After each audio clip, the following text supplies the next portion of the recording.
Good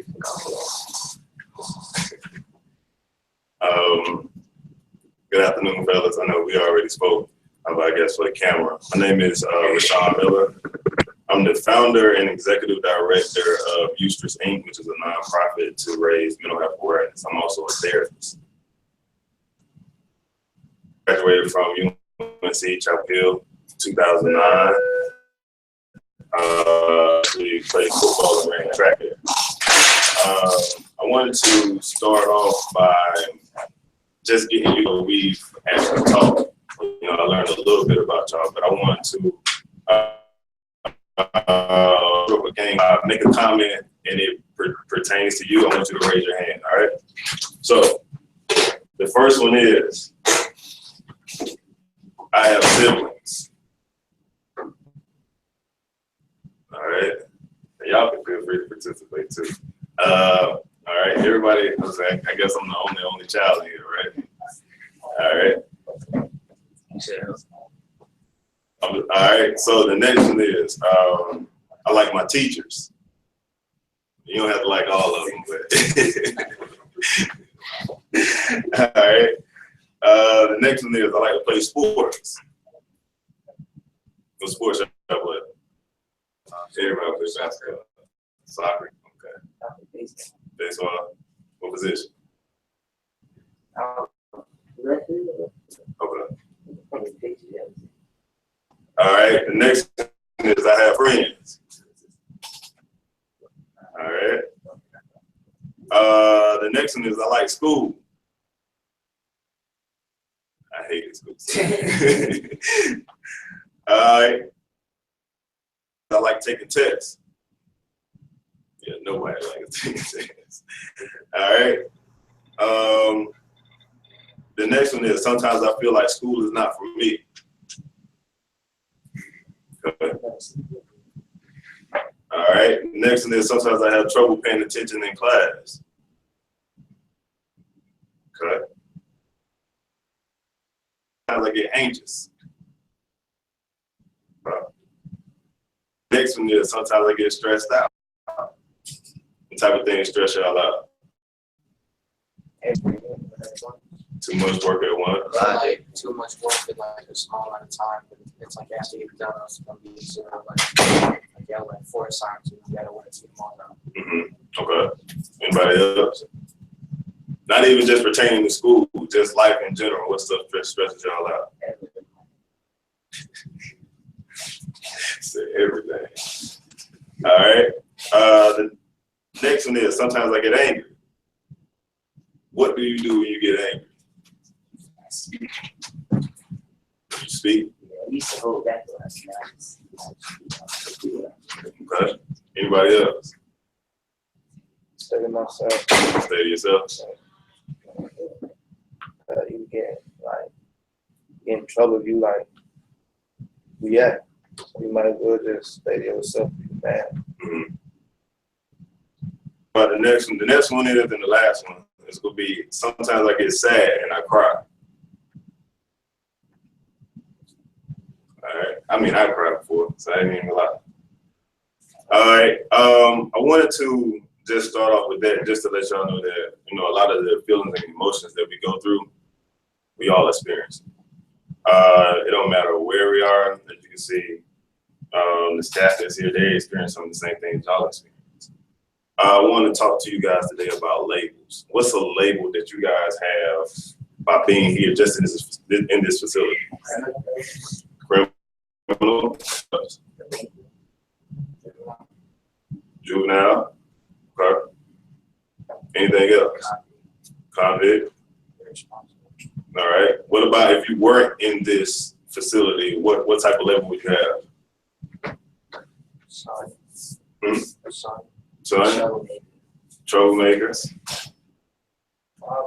Father. Okay. What else? Oh, any positive thing? Artistic. What type of artistic stuff do you like to do?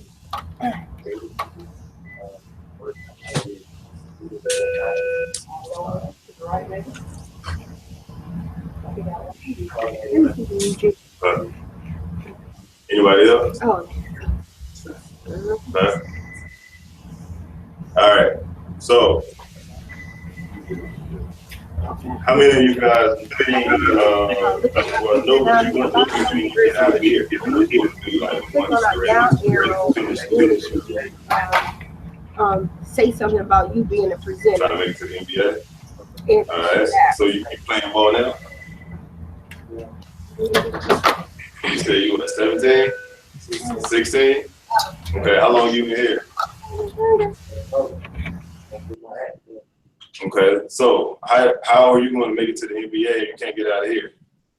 That's a good question. So what else is on your mind outside of just going to the NBA? Huh? So like you, when I was in high school, I labeled myself too. I labeled myself as an athlete. I was actually a smart kid, had a 4.0, graduated top of my class when I left high school. Considered myself the cool guy. Thought I was gonna go to the NFL or even run track in the Olympics. Ended up going to college. I told y'all I went to school in Carolina. Ended up walking onto the football team and the track team. Thought that I had everything lined up. Everything seemed perfect. There, got to school, and like I was telling you guys, I'm from Bertie. So Bertie is a very small town. I was a big fish in a little pond. So when I got to Carolina, you got 30,000 students there. I say you get stressed out when you got a lot of work and stuff to do, right? Same thing happened to me when I got to Carolina. In between managing practices and then I'm also trying to finish enough school, it was too much for me. Going into my sophomore year of college, I started to withdraw from my friends. Started to actually stayed in my dorm room for about 4 weeks and then come out. During that time period, I lost about 25 pounds. Anybody imagine what was going on with me? Why did I stop hanging out with my friends and stop going to class and all of that stuff? Yep. Stressed out. During that period, I didn't sleep. I wasn't eating. I went through a period where I didn't sleep for about 2 weeks. Any of y'all had any trouble sleeping or anything like that? You said not no more? Yeah, he's trying to stay up. That's what you do when you're young. You try to stay up, just to be up. As I got older, I realized I got to get my sleep. During this time period, man, I actually started to hear voices. And so when I started to hear voices, I started to attach another label to myself. What y'all think it was? Crazy, right? And can anybody tell me, what is this right here? A straight jacket. Straight jacket. What is a straight jacket used for? Still hold you down so you can't hurt yourself. So you can't hurt yourself, so you can't hurt nobody else. All right. Y'all believe me when I tell you I was in one of these? Why not? I don't look like the type. I don't look like the type? Really? Plus, I mean, if you were that far, like, so we have to have a straight jacket. I don't think you'd be able to be talking about us today. Really? I was in one of these for 2 weeks. Straight jacket and in a padded room at Duke Hospital. And the reason why they put me in one of these is because, like I said, I was hearing voices at the time, but then my family tried to make me get help. And when they tried to make me get help, I fought. I didn't want to go.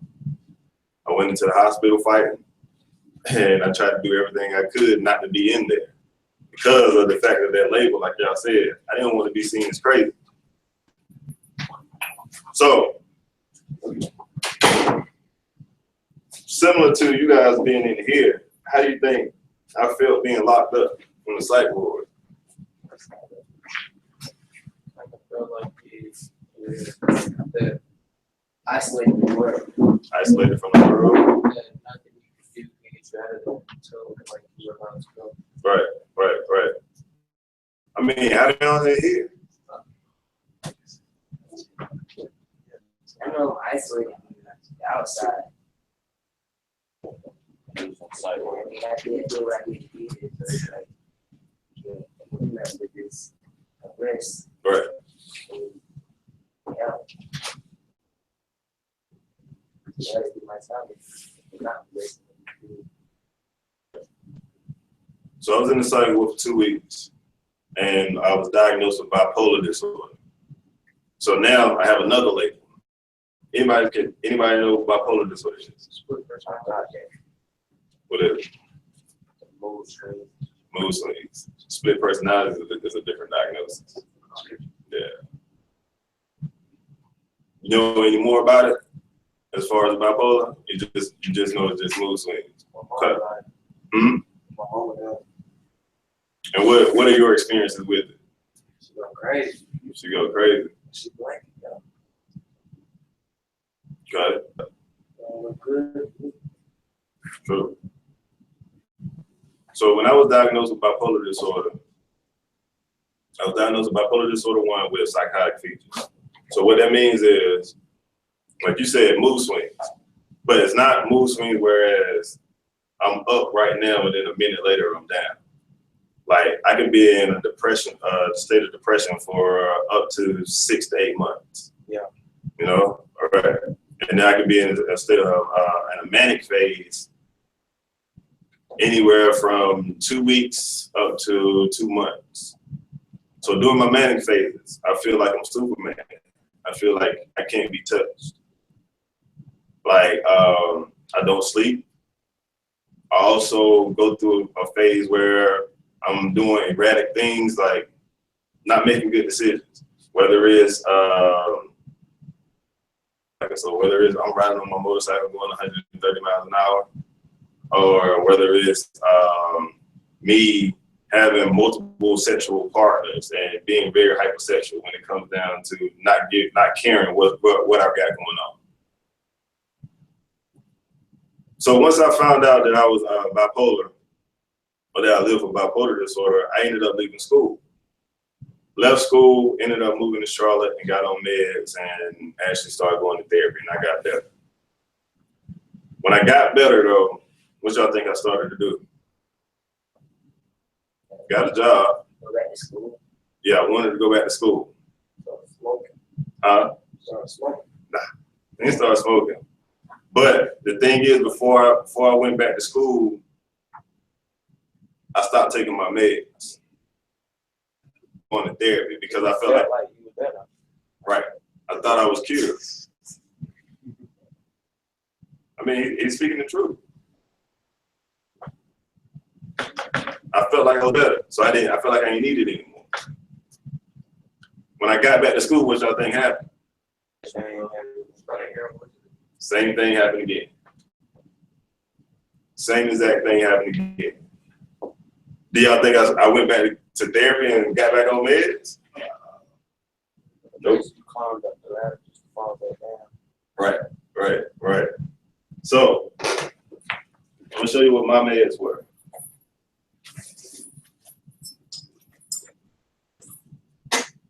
But tell me what this right here is. Look, Tron, tequila. This is my medication for 3.5 years. I drink one of these every other day. By myself. So, and this bottle wasn't cheap. Looking at this bottle here is $50. It's $200 a week on liquor, just for myself. Because of the fact that I want to have that label associated with me being bipolar, and then I didn't want to be called crazy. So all of this time, none of my friends knew what was going on with me. Only people that knew what was going on with me were the people that took me to the hospital. Right? I can be in a state of depression for a very long time. So when I'm drinking a lot more, it's making my voices and stuff louder. So as my voices get louder, I want them to stop. Started trying to hurt yourself. Try to hurt myself. OD'd on pills twice. Had to have my stomach pumped. But yeah. Hey, I took like 35 pills and another like I took like 42. Had to have my stomach pumped. Came back to. Once I came back to, do y'all think I actually went back and got therapy and got back on meds? I'm right on that liver. Right back on that liver. Voices still got loud. I got to the point where I needed something to do, whereas the pills didn't work. But I was tired of being here. I was tired of being in pain. I was tired of suffering. Tired of listening to these voices in my head. So I used to own a gun. Black and silver Smith & Wesson 40. I used to ride with it around all the time. Kept it under the seat of my car. One day the voices got so loud that I just wanted them to stop. I pulled the gun out, loaded it up, cocked it back, put it to my head and pulled the trigger. It didn't discharge. When it didn't discharge, man, all I could do was sit there and just cry. Because I wanted so bad to take my life. I done tried 3 times and it didn't work. I couldn't find any purpose for why I was still living. So this was the point where I felt like, well, Shaun, you need to really get your stuff together. You need to go back, get on meds, go to therapy. I got better. This time when I got better though, I started to see the world through a different lens. All right? So, just like with you fellas, y'all in here right now. Once you get out of here, do you want to come back? Because you know what it's like to be locked up, right? Yeah. So you will make every conscious effort to think about the decision that you made because you don't want to end up back in here or worse. So as I got better, I started to see the world through a different lens, and I wanted to not get to that point where I wanted to take my own life anymore. You realize pain is temporary. Right. And so as I continued to work to get better, I started to see stuff in other people around me. I started to notice things that my friends were smoking and drinking too much. Started noticing that they weren't able to control their anger. Started noticing that they were doing irrational things. So I wanted them to get the help that I got. So what was the best way for that? If I was going to tell somebody that they needed to go get help, what do you think they were going to say to me? They don't want it. They don't want it. They'll say, I'm not crazy. People get defensive about stuff like that, right? Yeah. So, and mind you, I told y'all that all of this time, none of my friends knew anything that was going on with me. So the easiest way I felt like for me to get them to actually get the help that they needed to get was for me to share my own story with them. So when I started sharing my story with my friends and stuff, what do you think they started to tell me? Crazy. Nah, they didn't go that far. Share the same story. They felt the same way. A lot of times my friends was like, well, why didn't you tell me? Why didn't you tell me so I could help you? But we, especially as men, we don't talk about this stuff enough. We don't talk about our emotions and feelings enough. So like, that's why I started the organization that I do now. That's why I actually go out and speak to individuals about addressing your mental health. That's why, because I heard you guys say that y'all made bad decisions and that's what led y'all to be in here. All that has to do with the way you process things. It's about your mental health, your ability to go wrong in a situation and look forward, have the hindsight to look and see what this might lead to, right? So that's what led me to actually go get my degree in counseling. That's why I became a therapist, because it's not enough for us in this field. Because when I first went and saw a therapist, I didn't want to see a white person. I didn't want to see a lady. Just to the simple fact that I just wasn't comfortable. It don't feel like telling somebody that something really wrong with you. Right. But why? Why not? It's, I don't know if it's something we need. A lot of times, you feel like you'll be judged. Yeah, that, but just, I don't know, just don't feel like. Think about it like this though. When you were younger and you would cry about something, what would somebody tell you? Just be alright. You'd be all right. They'll tell you, man up. You'd be like, what you crying for? Okay. Right. Hated that though, right? What do you what I'm crying for? Because I'm hurt. What you mean what I'm crying for? So that's why it doesn't feel right to talk about your emotions. Because we were conditioned from when we were very little to, man, you don't cry about that. You don't talk about emotions. Only emotion that's accepted by us is you're either happy or you're angry. That's the only thing that people really accept from us men. They don't see us when we hurt. And I don't care how hard you are, you get hurt sometime. Whether it's from a relationship, whether it's from your parents or something. I don't care how hard you try to be. I know that if something hurts you at some point in time. So my goal here now is just I want you guys to, whenever your feelings and emotions and when something's not right, and find somebody to talk to. Because I know that's what I needed when I was young. Just to have somebody just to listen to me. Because a lot of times, even as children, you have adults telling you that you don't have any worries, you don't have anything to worry about. That's not true. There's stuff to worry about. It may not be to the magnitude of an adult, but it's still your life. You got things, it's your perception on life and the things that you worry about.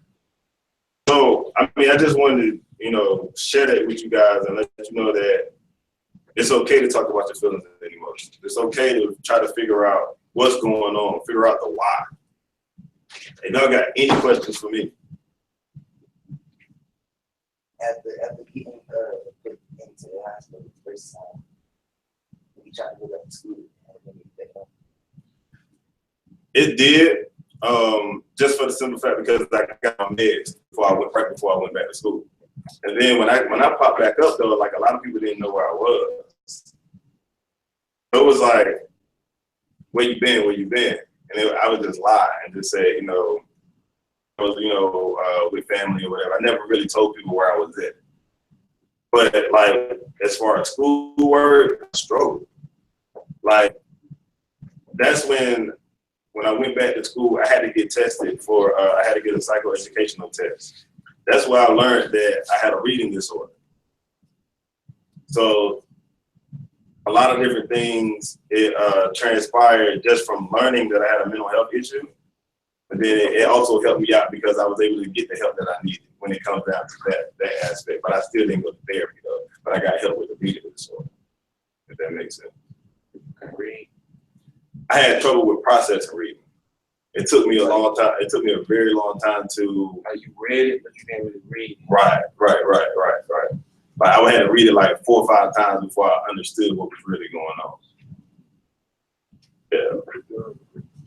What type of stuff did you hear? Like when you say you have voices and what you hear? It would be a lot of stuff about self-doubt. A lot of things that be like voices telling me that I shouldn't be here. That was when I was in school. When be voices that you should just kill yourself. Don't want nobody care. Don't nobody no one loves you. Stuff like that. It'll be a lot of negative stuff when it comes down to anything that I would do. Like you're a failure. Like, were you aware when you was it you telling us? It wasn't my voice. Wasn't your voice? No, it wasn't my voice. It was a different type of voice. Yeah, so it wasn't like my thoughts. It was like a separate, yeah. I just read something. I just read about something like that. Oh, really? What position you played football? DB? Yeah. I'm sure you were any good. Yeah. You said back in 09, right? Yeah. I graduated in 09. I got to college in 05. I In high school, I played receiver too, though. I had a team sound on the books. No word. For so many years. Okay.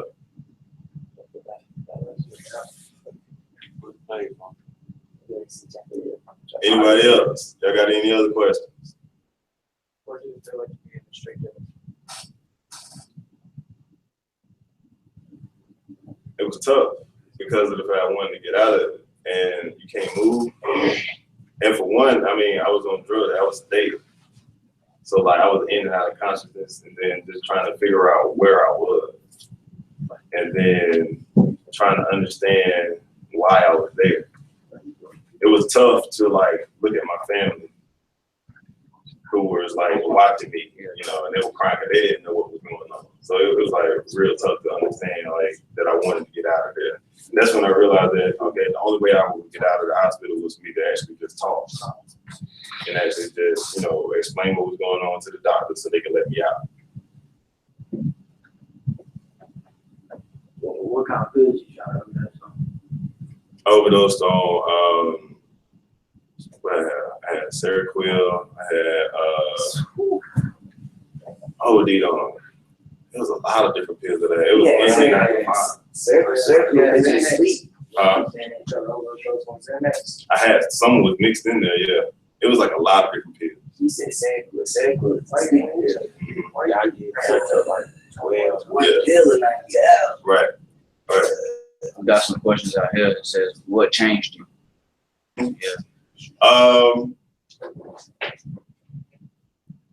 When that gun didn't go off, when I tried to take my life by shooting myself in the head and it didn't discharge. So you did it off gate, like you got. Yeah. Right. And it wasn't for the fact that I didn't know how to work the gun, because I had the gun like 5 years. Who you thought that was that safe? I don't know. Huh? Who you thought that was that safe? I can't explain it. Right. Right, and that's why I'm here in front of y'all today. I want y'all, man, to understand your emotions and your feelings and stuff. Like y'all, I heard y'all say that y'all made bad decisions. You don't have to continue to make bad decisions. You don't have to continue to be labeled as a juvenile delinquent. You don't have to be that. Y'all get out of here, man. You can make moves. Maybe you look at that jacket and bring back memories, just like, Oh, definitely. okay. Yeah. It'll never go away. But it helps me stay with my regimen as far as making sure that I'm mentally healthy. I don't want to go back to that. Yeah, I do not want to go back to that at all.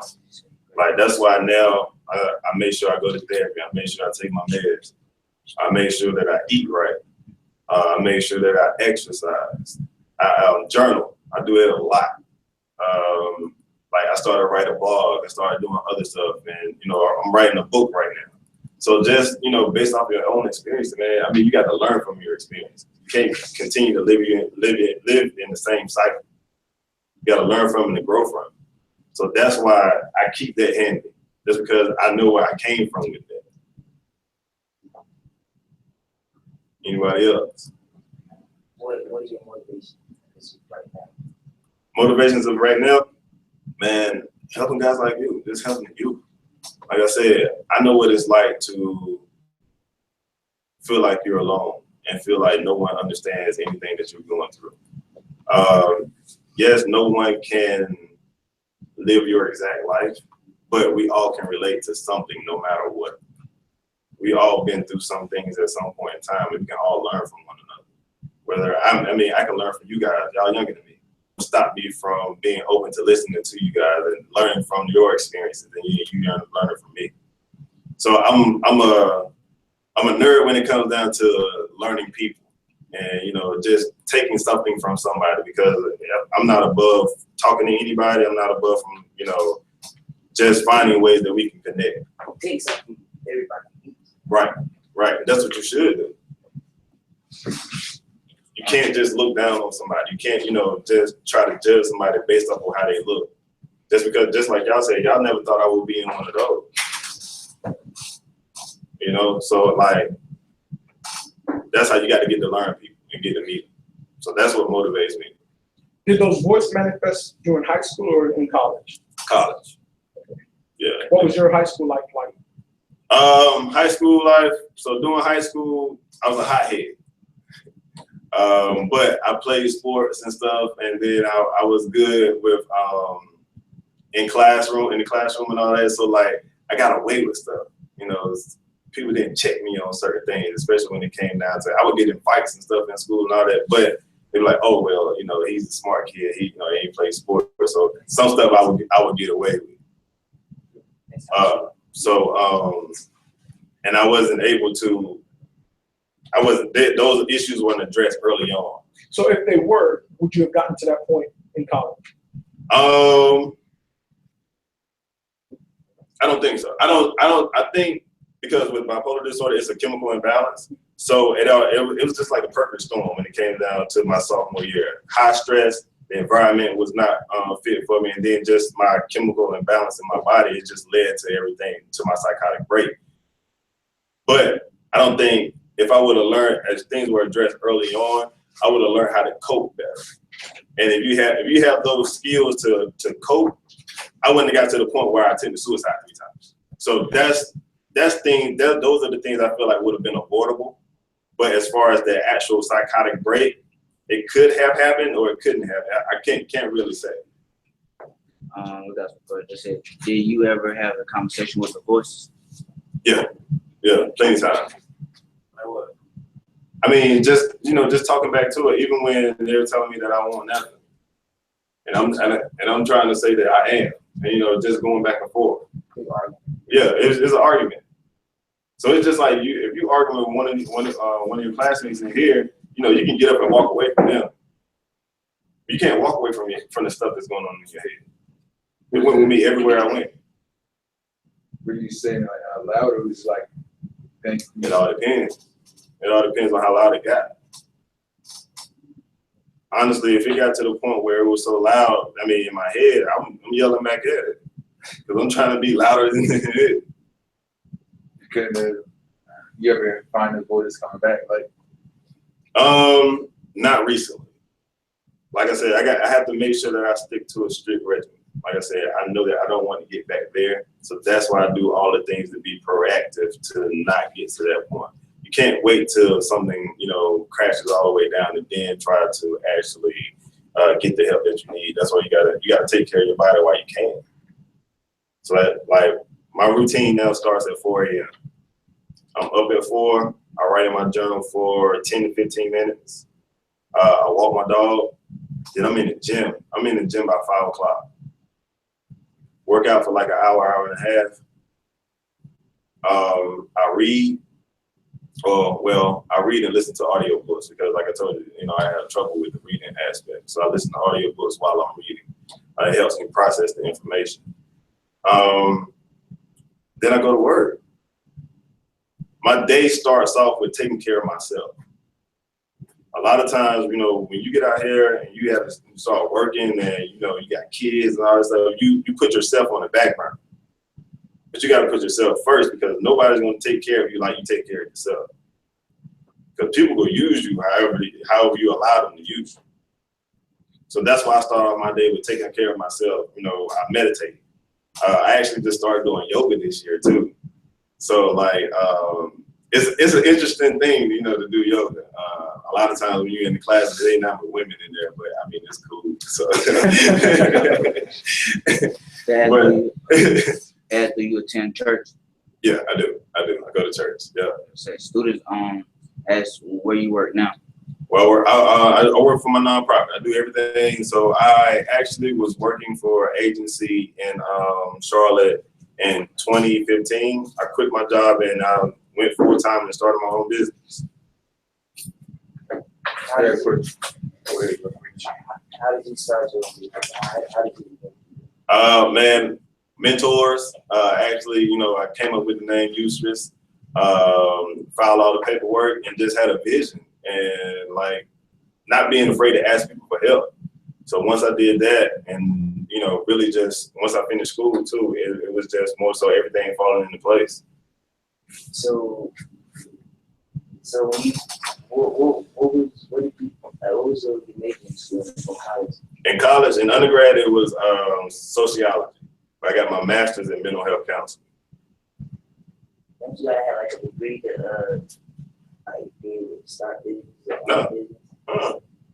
And I know this one high schooler that I talk to on a regular. He's 17 years old. I had 3 businesses down there in Atlanta.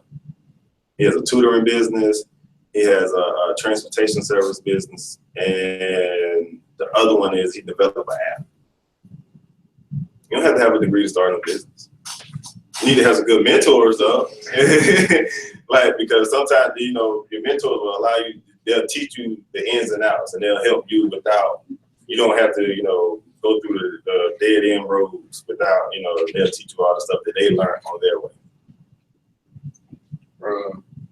You say you work for your nonprofit stuff, like all it's not like nonprofit is like the person that owns it gets no money, like you know, like nonprofit.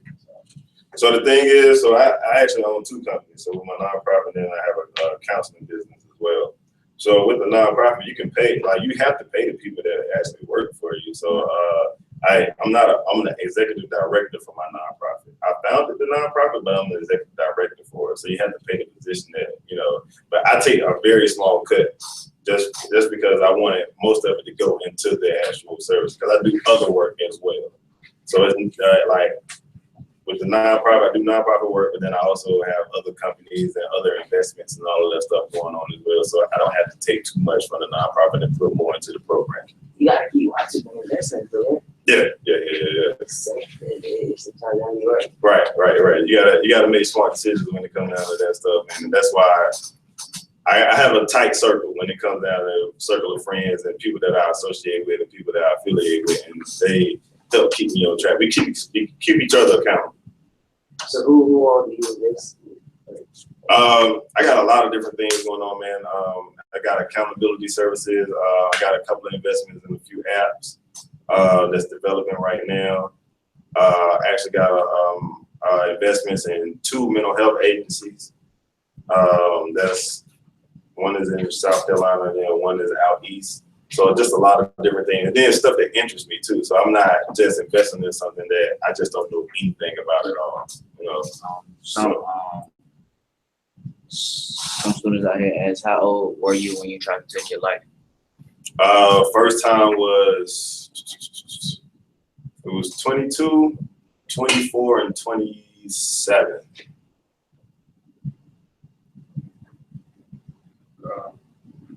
Y'all got anything else? Do you just counsel kids or you counsel like I do kids and adults. Yeah. I know you talked about meditating, journaling, and exercising, eating a proper diet. What other coping skills can you give them for when they're frustrated? Let's see. Breathing techniques. A lot of times when you're stressed out and then you focus on your breath, it allows you to calm down. And that could come down to the fact of, you know, it's the breath count. You're going counting in. When you're breathing in, 1, 2, 3. Breathing out, 1, 2, 3. You know, just that it allows you to slow your heart rate down and stuff like that. Journaling, honestly, journaling does me a lot of good just because of the fact you get all the thoughts that are going on in your head out on paper. And then that way, especially if you're mad with someone else, you're not just speaking out of emotions. Because a lot of times we say stuff that either you don't want to say at that particular time or you don't articulate it the way you need to articulate it at that time.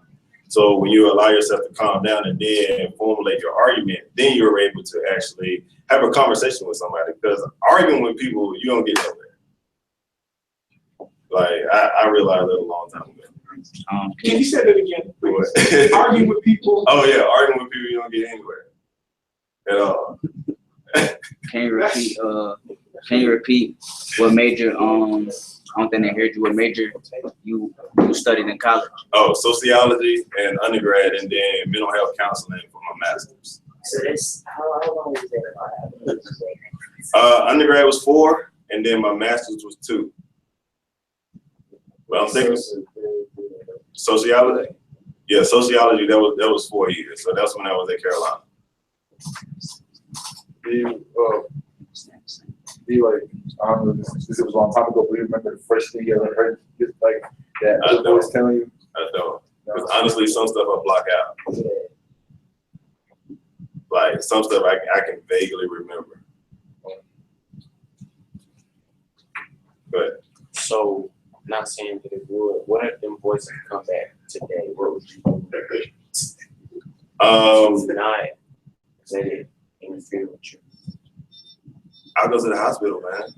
I'm not afraid to go to the hospital anymore and get the help that I need. I'm not afraid to check myself in.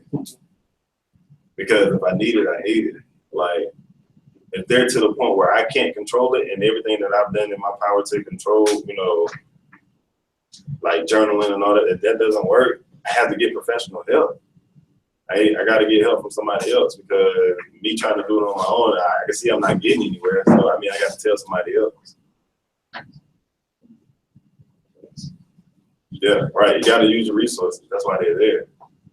A lot of times, even when I first was diagnosed, a lot of my family members would be like, "Just pray about it." I'm like, "But I mean, just praying when we get, praying like prayer without works is dead. You know, if you can pray about a new car, but you ain't going to work and trying to get the money for the new car, you ain't gonna get it. It's not gonna fall out the sky." Anybody else? Yes. Do you think that music can sometimes influence your actions? Yeah. Let's talk about that. Oh yeah. Just because you think about the type of music that you're listening to, it's the energy associated with it, man. Subconsciously, you know, you're listening to stuff like we talking about shooting people and killing people and doing all of this. I mean, You get adrenaline from that, so and then I mean sometimes it's like you feeding into the wrong type of energy into your body, and so like you're gonna act upon different things. So, you don't think so? What you think? I want to hear it. I was going to him. Huh? Sometimes I feel like it's just music. I say to myself, it's just music. And what's the other times you say? I mean, because I listen to it all. I mean, it ain't a lot. But I know when to listen to certain things because of the fact of if I'm in a certain type of mood where I'm already in a depressed state, I can't listen to nothing when I'm talking about somebody telling me I'm going to shoot and kill nobody. I'll make you want to do it. Yeah, that's feeding into. I can't do that. Like that's just piling on top of what I'm already feeling. Because words have power. Some kids think that if they listen to music and they smoke weed, then they're getting away from that problem. But they don't realize that once you finish coming down from that high, that problem's still there. Yeah, it's still there. I mean, that's the same thing when it came down to me drinking. That's why I was constantly drinking. I drank all day, every day, because I was trying to run away from a problem. And it wasn't getting any better. The only way you can solve a problem is you face it. It's not gonna just disappear. You don't drink no more, I say. Not even rarely. I drink rarely. I know when to drink and how to drink. That's the difference. At that time, I was just drinking just to be drinking. Period. You don't drink like you're on the business, you know, there's some wine. Yeah, right. So what? You drink like a bottle. Going crazy. Oh man, first of all, I don't like that word. Crazy. You don't want to say that word. I mean, you can say it, but I'm saying I don't like it. It's just it plays into the stigma associated around mental illness because of the fact that the reason why I didn't go get the help where I needed to get help because I didn't want to be seen as crazy. We call too many people. We use that word too loosely. But I mean, I'm not telling you not to use it. I'm just saying that the reason why I don't like when it's used because we use it too loosely. But yeah, I used to drink out of the bottle, straight out of the bottle. Yeah. You drink straight out of the bottle. And when I was going to class, I would put it in a water bottle.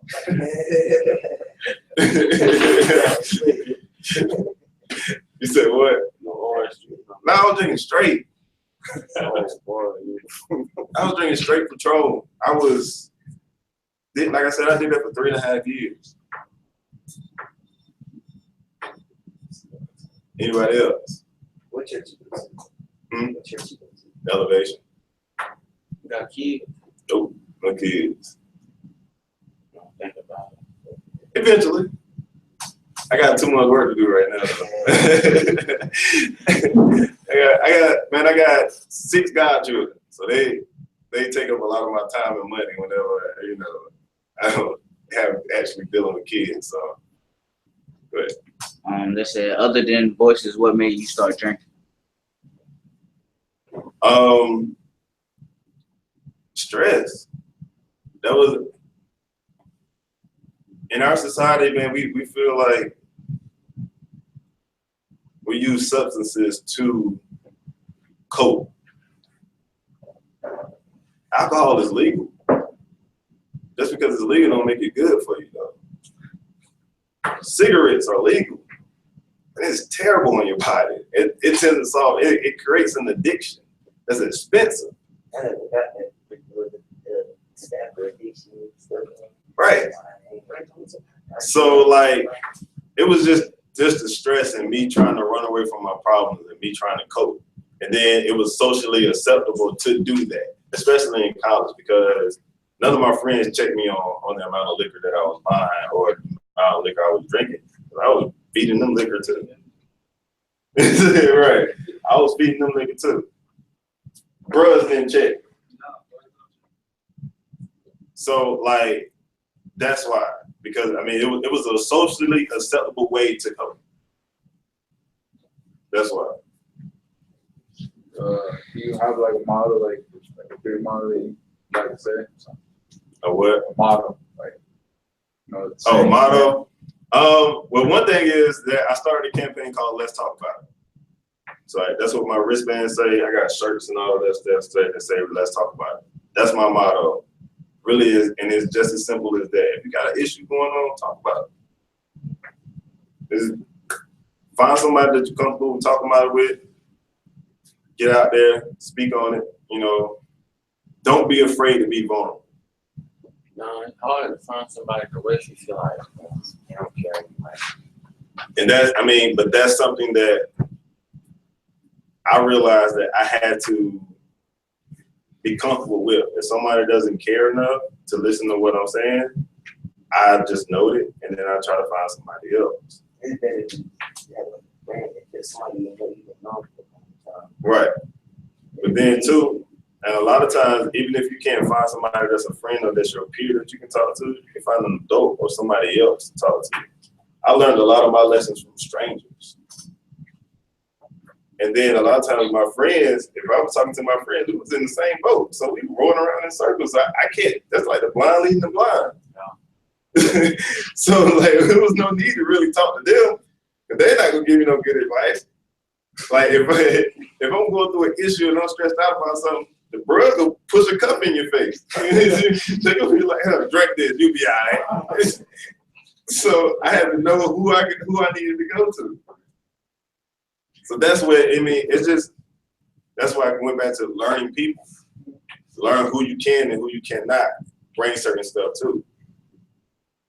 And I mean, that's even with family members. You can't take everything to your family members. You in a fraternity? I am, yeah. Yeah. What kind of fraternity? Omega Psi Phi.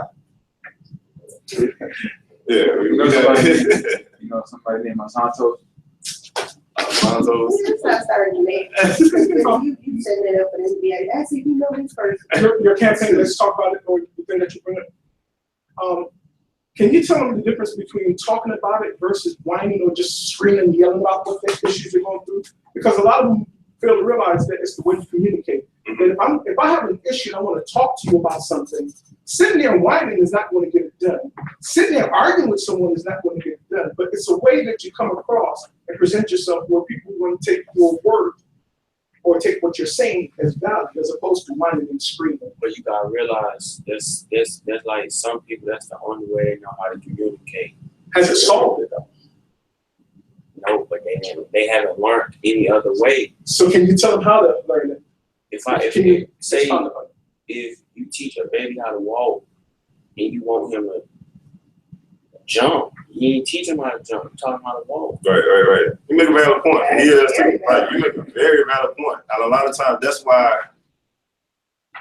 it comes down to the point of, that's why I had this conversation with you guys. Like I said, when we were younger, all the men in here, when you were young, you would talk. Don't cry. Don't show no type of emotion. Right. All that stuff is acceptable. But when it comes down to, and it takes time, like honestly, I'm gonna be real with y'all. I still have trouble with communicating my emotions. I write it. That's why I'm a big advocate for journaling, because I write it, because I don't know how, sometimes I can't formulate my words to the point where it will come off as it's approachable to some people, because some people may not, it's all about perception. My tone, to my body language, they may not be receptive to that. So I'll write it and I'll pass it on to you, like, look, you read this, and then we can have a conversation. So that allows me to calm myself down, but then also, and then it allows me to portray a message without, they can read it and then we can have a conversation, then we can get what they say about it. And a lot, like you said, and a lot of times we're not taught these types of things. We're not taught these common techniques. We, like you said, if you grew up in a household where sometimes that's what you're gonna do when you grow up. You're gonna argue, because that's what you're used to. And if you're not exposed to anything different, that's what you're gonna be used to. Like when I was in college, I studied abroad. I went to a country where they didn't speak English. I wasn't used to that, so I had to adapt. So it's about being open to new experiences. And when someone is trying to talk to you, try to talk to them back. And then if you don't know how to communicate it, don't be afraid to tell somebody. I don't want you to be offended by how I'm saying this, but this is how I feel. It's about opening up and then communicating. I mean, communicate how you do it, but then just tell them what you need to, what you want, and what you're trying to convey. That makes sense. Students got a question. It says, do you encounter a lot of teens who are going through the same things that you went through? Yeah. Yes, I do. And a lot of times they don't talk about it enough. And they feel like they don't have anybody that they can relate to. They feel like that they are in it alone. And so that's why I do what I do. Everybody else? Yeah, I wanted to say something about what they have to say. When you're in education, you run into, especially in a place like this, we run into kids with different mental health issues and they don't even know about that they have themselves. We run into students that have come from backgrounds and now they know it's to whine or complain, but as far as educators, they try to figure out what it is that they're going through so we can deal with these students the way they need to be dealt with. And it's for you guys too to kind of relay that if that's how you got to write something down, that's what you need to tell the teacher. Hey, I can't talk to you right now. Instead of, because some of the stuff that happens here doesn't have to happen.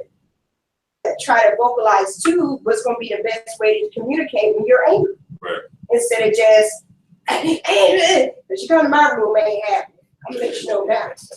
But I'm gonna also try to learn how you communicate so I can try to communicate back to you that way. So it's on both ends, and I think something needs to be worked out. And just to piggyback off of that, it comes to the point of being accountable for yourself. You gotta man up. I hate using that, but you have to be able to accept your own truths. Understand that, yeah, I messed up, and I know why I messed up. I own it. Now can we move forward? Stop trying to find excuses or put the blame on somebody else. Got a question. Go ahead. Like, what you got to say for people who, like, you say you got bipolar, use their disorders as the excuse? That's the thing. if they're trying to use their disorder as an excuse, that means they're not working hard enough to actually get the help that they actually need. That's the way I feel. I mean, some things, yes, they may be a result of living with having a mental illness or something. But what are you doing to actually to try to prevent that from happening again? Is it an excuse? And is an excuse regardless. And that whether it's hindering you from, it's a real disability where it's hindering you from doing something. Okay, that's what it is. But there's no, I feel like as far as behavior where it comes down to fighting or just then like, I don't, there are ways around it. There are ways to channel that energy into something else. Good. So every emotion has a start point, right? So whether, let's say me and Andy, we were just arguing and whatever, but I ended up accelerating my voice a little bit, ended up being loud, and it might not have been because of something that he said or whatever. It could be a past experience. Right. How would you know where to look in order to find out what caused it? A lot of times, even with myself, man, after I was diagnosed, when I was 19 when I was diagnosed. So through therapy, I had to go back to my childhood to figure out certain things and pick up on, certain tendencies that that would have shown as signs early on for me to lead up to that behavior. And a lot of times it's about exploring your past experiences. Something, talking with your close ones and family members to actually get their perspective on certain things too, because you don't remember everything, but then you also don't see everything that you do. You don't see how you respond to certain things. Like I know my mom can pick up on certain things that I do that I may not been able to do, especially when I was a child. If you trying to lie as a child, you may put your head down or something like that you may not notice that you're doing. But other people, that's why you got to have those people in your life that'll be truthful with you and be upfront with you, and not just be yes men or yes women in your life and telling you everything that you want to hear. A lot of times when it comes down to friendships, you have to have somebody that's going to tell you the stuff that you need to hear. You may not want to hear that particular time, but they're going to tell you the stuff so you can actually grow. Like when you was in the psych ward, did you ever think to yourself, like, where did I go wrong? Oh, all the time. All the time. I was trying to figure out how did I get there? Trying to figure out how could I get out of there? I was trying to figure out how I could portray myself as being normal as possible so they can get me out of there soon. There's no such thing as normal. Facts. It's a made-up concept. Just like we throw around crazy, we throw around normal just to make ourselves feel justified when it comes down to certain things. Any other thing? Normal isn't normal just it's normal is a made up word. Basically, when somebody say they want to live a normal life, it's a piece of somebody this one time, but normal life. The normal, or no, it wasn't even that. It was the American dream. It's like it's something I forgot what it was. Normal is more so something that is accepted by most. That's what normal is. And a lot of times when it comes down to mental health and mental illnesses and stuff like that, we don't know enough about it, or the general public doesn't know enough about it to accept it. So that's why it's a lot of stigma associated with it. That's why people try to shun it. That's why people would try to hide it, because people try to write off things that they don't understand. They're scared of it. That's just what it is. Just like all you gentlemen that's in here right now, they don't understand you. They may not understand your educational background or your family history or any other things that may factor into the way you behave. Only person that understands that is you. So I think you need to address those things and then figure out what moves you need to make from there. Like I said, try to find those resources to help you get to that point. Would you say it's good expansion circle? Oh, definitely. Definitely. I mean, it's hard to learn from somebody that's exactly like you. Yeah.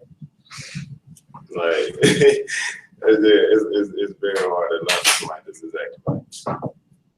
You ever wish you would have chosen a different profession? No. Nah, I love what I do. I love what I do, man. I can't even. Nah, I'm happy with what I do. Anybody else?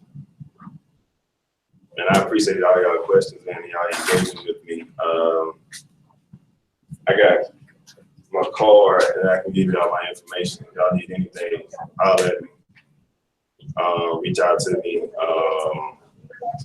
I'm here as a resource. Like I want to see you guys succeed, honestly. Yeah, and that's it. That's all I got for y'all, man. Appreciate it.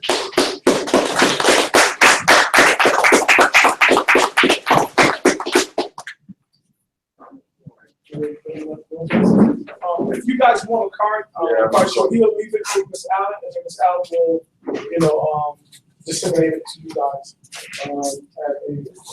You don't want to get a card right now, right? You'll get it and pass it out to us. He said he can leave information for them.